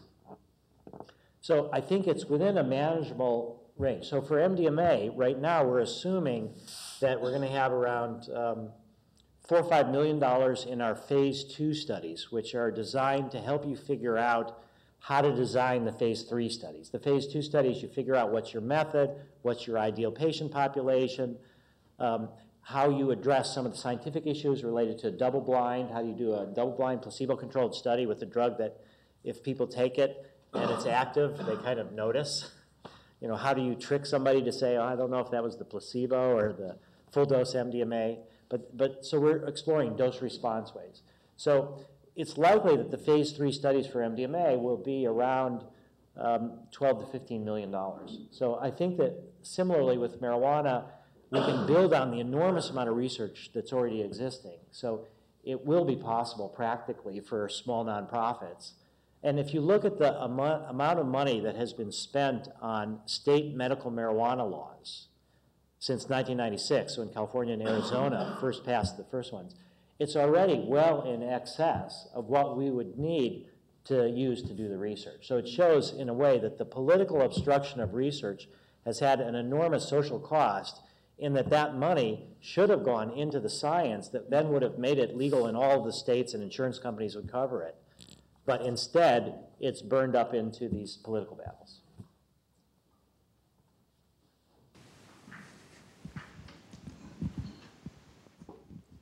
All right, thank you both for visiting Stanford. Mr. Doblin, I'm a longtime fan, been a MAPS member for many years. Thank you. So you laid out a pretty compelling vision in the beginning of your talk about what you see as the role of psychedelics in humanity, and being able to basically giving people the tools to expand their spirituality, etc.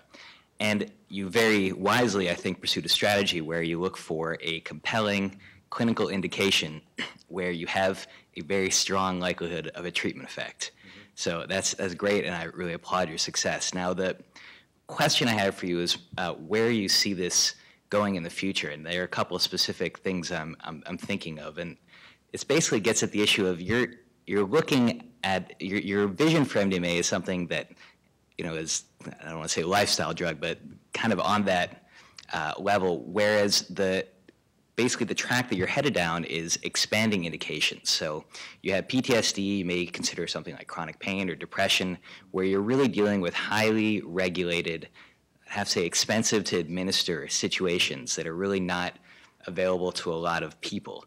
Yeah. Or on the other hand, you're dealing with expanding it to, first it's PTSD, and now it's basically like marijuana. Like you walk down Venice Beach, do you have a backache? Like here's a script, and then now you have what I would consider a big public health problem. Yeah. So where do you see the next series of steps, assuming that you're victorious in this? Well, for psychedelics, it's a fundamentally different situation than marijuana, because marijuana is meant to be a take-home drug. What that means is that marijuana is itself the medicine, and it's a chronic medicine that people need to use daily in most cases, and they need to use it at home on their own. So from a DEA drug diversion perspective, marijuana is a nightmare, because somebody gets a prescription for an ounce, and then they're using it at home, and they give it to their friend, or they sell it to their friend, or who knows what happens to it once it's out of the hands of the pharmacy. With psychedelics, it's completely the other way, because the psychedelic is not the treatment. It's MDMA-assisted psychotherapy, or LSD-assisted psychotherapy. So our model is that these drugs, as medicines, are only used under direct supervision of psychiatrists and psychologists. And the way the FDA has expanded its regulatory authority over the last 20, 30 years is that they have developed all these policy tools to control drugs post-approval, drugs that have particular risks. So the best example is thalidomide, which was the drug that was used for women with morning sickness, and it was used a lot in Europe in the late 50s, early 60s, and it caused birth defects. People would be born with shriveled limbs, things like that. And that drug was stopped from being marketed in the US. The woman from the FDA won a Presidential Medal of Honor for doing that. So the FDA had this reputation of they are there to stop bad drugs from being made into market.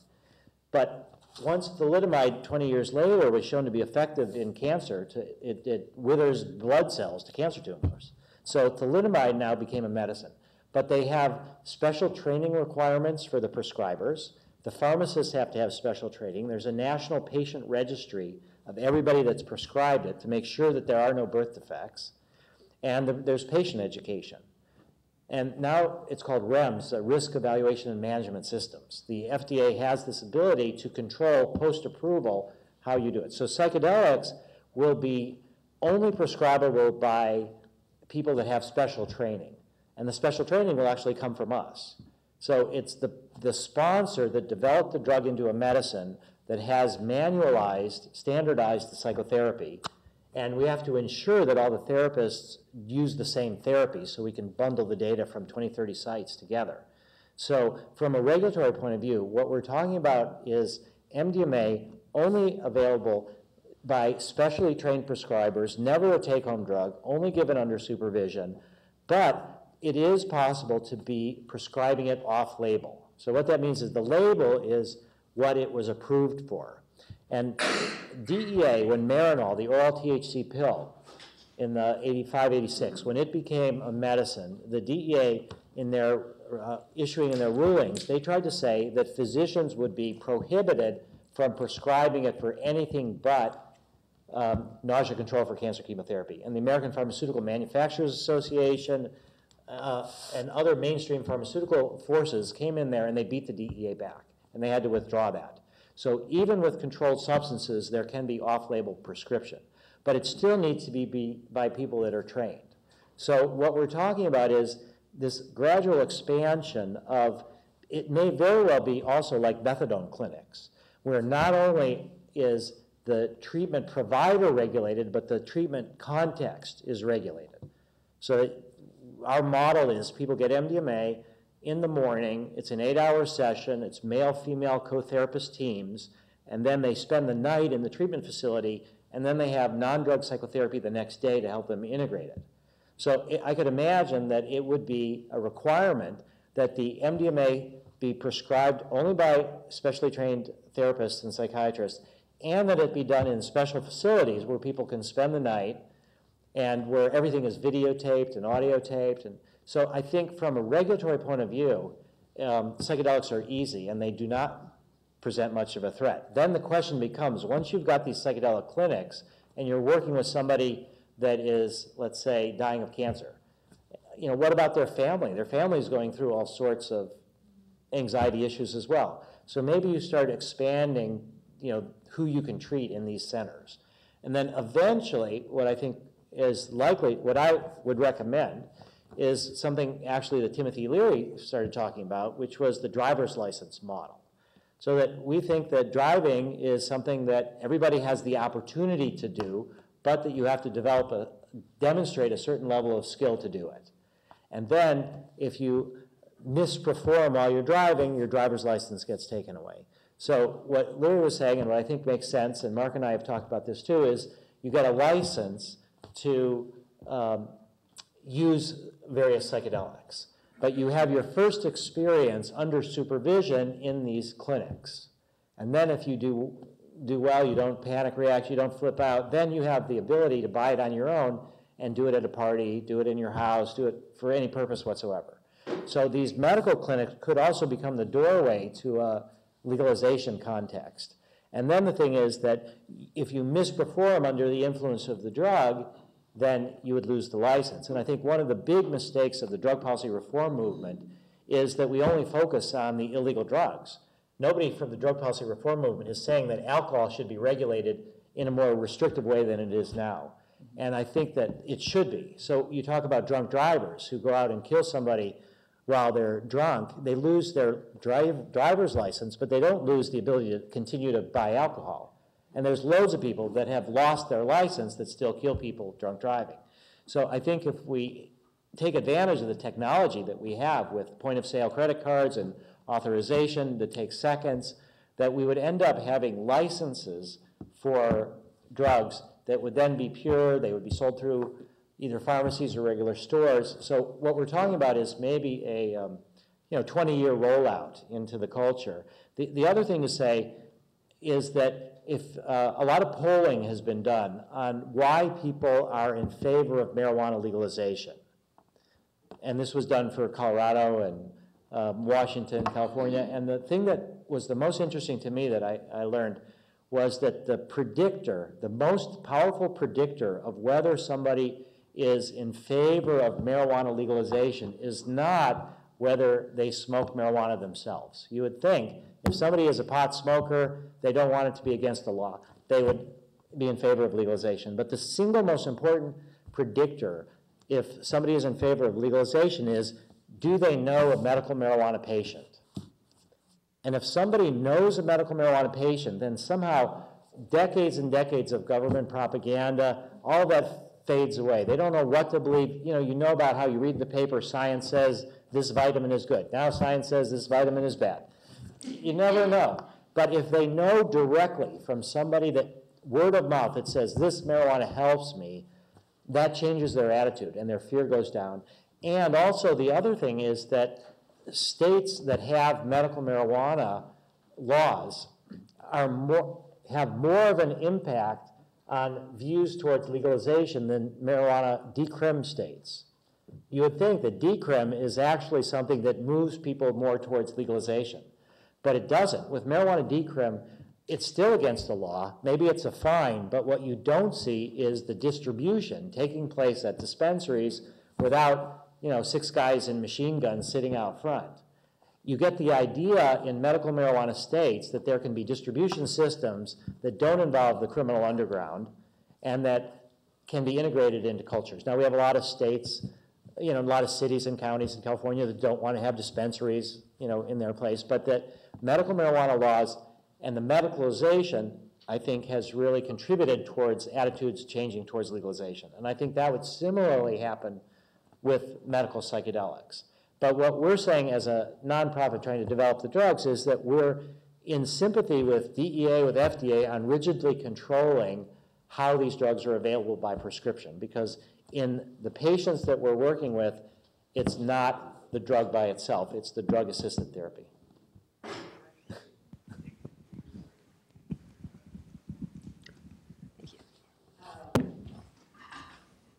So I guess I'm interested in hearing from you about, so it seems like with marijuana, it's a lot easier to make sort of a practical argument for legalization with, over-incarceration and the new Jim Crow, and those arguments don't quite exist in the same way with psychedelics. So I guess, one inroad is just the use of MDMA in PTSD and LSD, kind of end-of-life treatment. But does the ACLU see itself at any point in the future kind of taking up the cause of psychedelics in the same way that maybe they can take up the cause of marijuana? Or Look, we have as a articulated policy goal that drugs be dealt with, the harms that flow, the social harms and the individual harms that flow from drug use, be dealt with as a public health issue, not as a criminal justice issue. The over-incarceration problem that I was describing is a result of an over-criminalization problem. That we shouldn't be using the criminal justice system and incarceration as the primary way that we deal with problems that some people have and problems that are caused and borne by society as a result of drug use. That it's much cheaper and easier in terms of, and just more fair in terms of individual freedom and liberty to deal with the problems as they arise in the context of a social health system than as a criminal prohibition. Now, we have a limited amount of resources and a limited amount of time, and so we're sort of always in triage mode, and you got to try to look around and see the places where it makes most sense to try to push back and devote resources. But as a general principle and policy, we believe in harm reduction and in the idea that this is a health problem. This is not a criminal justice problem. The other part of it is that we don't need the ACLU for our work with psychedelics. There are no legal obstacles whatsoever, right. Because we don't have this public health service review. So we're going forward. There's obstacles right now. Will the Department of Defense feel that the stigma is reduced so that they're willing to let us do a study with active duty soldiers with PTSD? So we still have obstacles, but there's no regulatory legal problems that we face at all. And that's kind of astonishing, but it's sort of an open door for psychedelic research, and contrasted with marijuana where it's completely blocked. Yeah, I mean, I'd say that with psychedelics, it's the religious freedom kind of issues, not the medical issues, where there's a big role for the ACLU. You know, on the theory that, well, there's a theory that's put forward by some people about cognitive liberty.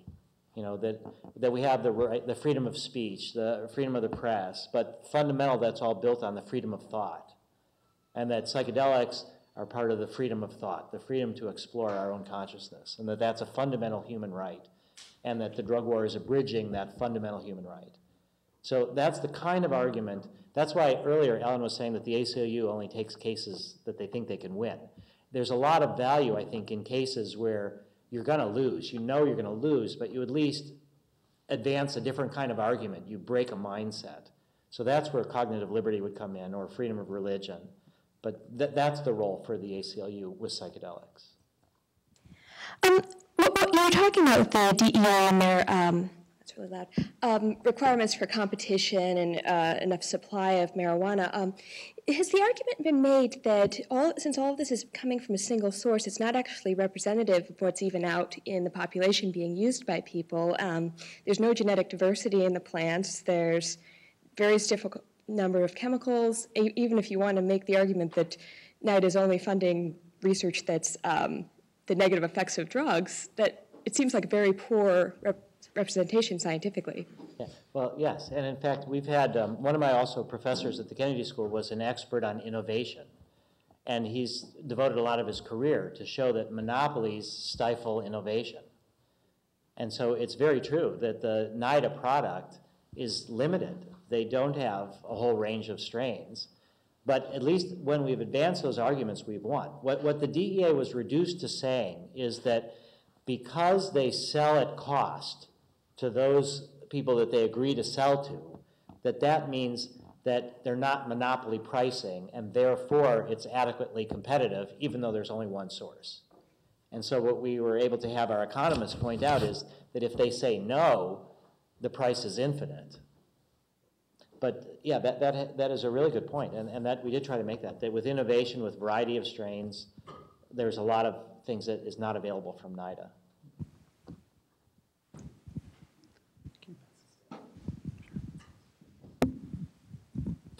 Thank you both. I talked to some marijuana defense, criminal defense experts in the state, and one of the things I've heard from the practitioners in that community is that there actually isn't very much in the way of evidence that can be introduced into defense work that's done.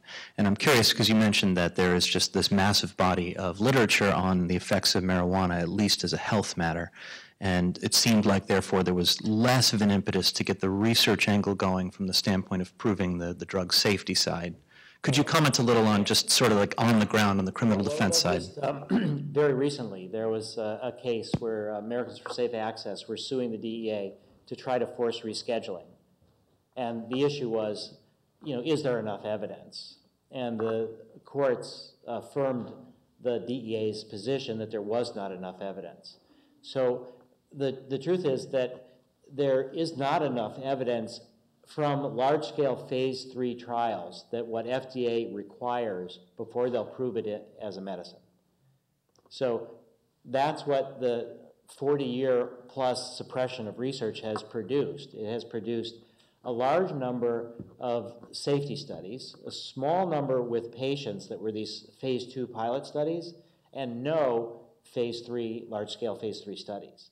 So from the FDA point of view, there is not enough evidence. From voters who might decide whether to vote on a state medical marijuana law, there's an enormous amount of evidence suggesting, but not proving, marijuana should be available as a medicine. So that's the conundrum there, is that we don't have these large-scale phase 3 studies. Well, in criminal defense case, and Ben can speak to this as well, he does it every day, but I think that what you're referring to must be federal criminal prosecutions, because it's a fascinating area of the law that I spent a lot of time thinking about over the past 10 years and litigating between the idea of, or the issue of federal supremacy clause and the dual system of government that we have with federalism, so that we have states can create a system under which it doesn't violate state law. to possess marijuana if you're in compliance with the state medical marijuana rules, but everything that you're doing is still a violation of federal law, so that you can have a federal prosecution of folks who are complying with state medical marijuana laws, either as patients or as providers or members of a collective.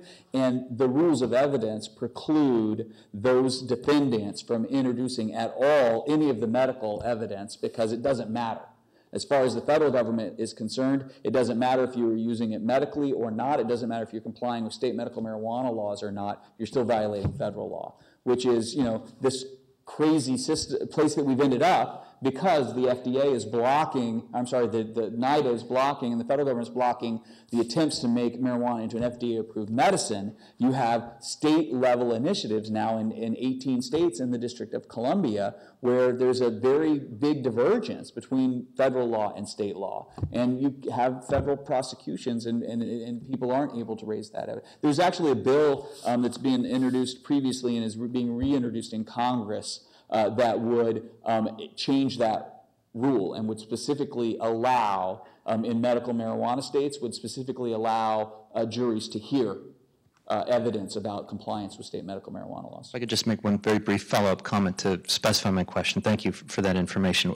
Literally the level of evidence that I was talking about was when, say, an officer arrests somebody for possession, and they'll say, you have 100 pounds of marijuana that you're growing, and there's like 3 plants. And literally there's no mechanism to say approximately how much is there, because there's almost no information that's introducible at a local level under the evidence rules about like rates of growing, sizes of growth, and things like that. It just strikes me that that's a basic level of research. It's not complicated, but literally that information doesn't enter the courtroom, is what the practitioners tell me. Yeah. Well, you should tell your practitioner friends to call Ben, because he has experts who present testimony about that kind of stuff all the time, and who has actually been able to do really well in court with some of those arguments. Yeah? One last one, maybe? Oh, yeah. Go ahead. You mentioned before that there was sort of a myth that psychedelics went against the status quo, and I kind of was surprised about that a little bit, just because I guess my question is something about why do you think these substances are illegal in the first place, and why is there this taboo around this so much? I know that's like a huge question. Yeah. But if you could somehow, I don't know how I'm trouble phrasing it, but like, how is it linked to this, I guess, do you think the government is threatened by this substance? Why do they care so much, man? All right, well, I think they're, so let's go way back in history. So I talked about the Eleusinian mysteries, and they were, all of the main people that we think of as the Greek thinkers, participated in that. That ran for 2,000 years. And so that was an integral part of their culture. And it was knocked down by the Catholic Church in 396. So I think part of it is because authoritarian structures want to be mediating between you and God. They don't want you to have this direct access, that's where they've got their priest structure, and that they're threatened by these other more direct experiences. So I think that certain kinds of societies that are really hierarchical and rigid are threatened by people being empowered through their own experiences. What I was trying to say is that I don't think the way that America is constituted, that it's not inherently the case that people who are questioning and challenging are, somehow or other enemies of the state. It is that way in many places, but I think that we can make this transition. And I think that the people that brought psychedelics to sort of public consciousness in the 60s, because of the era, because there was so much repression, and it just sort of was a natural to say that we need to tune in, turn on, drop out, that they sort of self-define themselves in a way. And at the same time, well, just go with Stanford. So Ken Kesey, gets LSD given by the military for these nefarious mind control purposes. And so, yeah, you want to do something different than that, and you want to kind of liberate it and have people have these direct experiences. But the question is, can we ever develop a Western culture now that has these substances that are integrated? Or is it inherently going to be this problematic situation? And I think the ideal of America is that popular view gets expressed and the systems change in response to that. So that's what I'm saying, that there is a lot of conflicts like that. And if you look at the fundamentalists and all the different religions, they're more like each other than they are like the mystics in their own religions. And they're threatened by the mystics. So the Sufis, which are a mystical branch of the Muslim religion, they're killed a lot of places in Muslim countries by the fundamentalists. And we have the Baha'is that are sort of talking about, they're also, killed in Iran and other places. So that what we're sort of talking about is trying to energize more direct spirituality by people who will still be, in a way, connected to faith traditions, but not in a fundamentalist way, in a more ecumenical way. And by people who see that the problems are such in America and in the world that we need to all be in it together. So for me, that's the message of us working with the military. So I was a draft resistor, prepared to go to jail, refused to register for the draft for Vietnam. And now for me to be working with the military to try to bring psychedelics back, some of the people that I've talked to, we talked about how in the 60s there was this divergence, that if you were pro-Vietnam, you tended to be alcohol drinker. If you were smoking pot, you tended to be against the war. So the society did diverge. And now, 50 years later, we're trying to bring it back. The problems are so great that the sort of psychedelic community is coming back to the military. And that's what's really been the key for us, is because the military is more powerful than the DEA. And so when we've had the DEA, so we've gone to where the guns are, and so we've got the bigger guns on our side. And when the DEA has tried to block things, we've had people from the military put pressure on the DEA to try to expedite approval of our current study with veterans. So I think it's not inherently the case that there is this problematic relationship. And you go back to this 2,000 years of the Eleusinian mysteries, or these other cultures that exist now, where the shaman are sort of considered to be in honored positions. But those are really different ways of living in different kinds of societies. Yeah, so we have a challenge. Yeah, how can we do this? So I think a lot of it is working with people who have these transformative psychedelic experiences, and then their first thought is, I want to go live on a commune and grow soybeans. Like the farm, all these people that left from California to go to the land to build the farm and create soybeans. That the idea is that it's very much like the gay rights movement, that people come out, but they want to still be part of society. And I think that's the direction that we're trying to encourage. Thank you so much. Appreciate it. Yeah.